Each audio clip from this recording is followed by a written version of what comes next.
ঘরোয়া ক্রিকেটে ব্যাট হাতে টানা পারফর্ম করে যাচ্ছেন শাহরিয়ার নাফিস। সর্বশেষ ঢাকা প্রিমিয়ার লিগেও ছিলেন পঞ্চম সর্বোচ্চ রান সংগ্রাহক।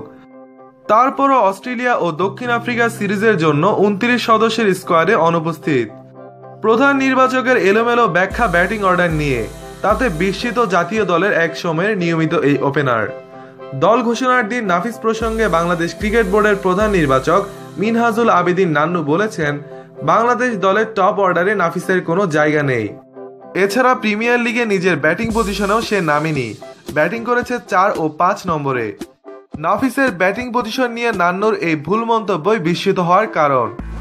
এ ব্যাপারে একটি দৈনিকে নাফিস বলেছেন, নান্নু ভাইয়ের ভুল শোধরানোর জন্য বলছি, আমি প্রাইম দোলেশ্বর হয়ে একটি বাদে বাকি সব ম্যাচে খেলেছি ৩ নম্বরে।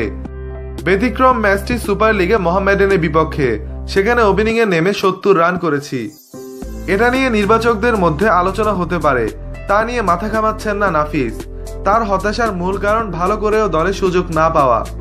ঘরোয়া টুর্নামেন্টগুলোতে প্রতিবার সেরাদের কাতারে থেকেও যখন জাতীয় দলের ছায়া মিলছে না, বাড়ছে অনুযোগও। তিনি এই প্রসঙ্গে বলেন, ঘরোয়া ক্রিকেটের সর্বশেষ ৪ প্রতিযোগিতার মধ্যে দুটিতে আমি সেরা ৫-এ, দুটিতে সেরা ১০-এ। বিপিএল-এ পরে পিছিয়ে গেলেও দল টুর্নামেন্টে টিকে থাকা পর্যন্ত তো সেখানে ছিলাম। এই এনসিএল, বিপিএল, বিসিএল, ডিপিএল এই মিলিয়ে রান প্রায় ১৮০০। এত রান আর কারো রয়েছে কিনা জানি না। তারপরও যদি জাতীয় দলে প্রাথমিক ক্যাম্পেও ডাক না পায়, একটু খারাপ তো লাগেই। তবে আশা হারাচ্ছেন না বাংলাদেশ জাতীয় দলের হয়ে ৭৫ ওয়ানডেতে ৩১.৪৪ গড়ে ২২০১ রান করা এই ওপেনার। শাহরিয়ার নাফিস ২৪ টেস্টে ১২৬৭ ও একটি মাত্র টি-টোয়েন্টিতে ২৫ রান করেন। ক্রিকেটকে পেশা হিসেবে নিয়েছেন বলেই যে কোনো পর্যায়ে ভালো খেলে যেতে চান, তাই ভাবনাটা শুধু জাতীয় দল জুড়েই নয়, সেটা উল্লেখ করলেন। তিনি বলেন, ক্রিকেট খেলা আমার ভালোবাসার জায়গা, আমার রুটি রুজি। এখানে যে পর্যায়ে খেলি না কেন ভালো করতে চাই।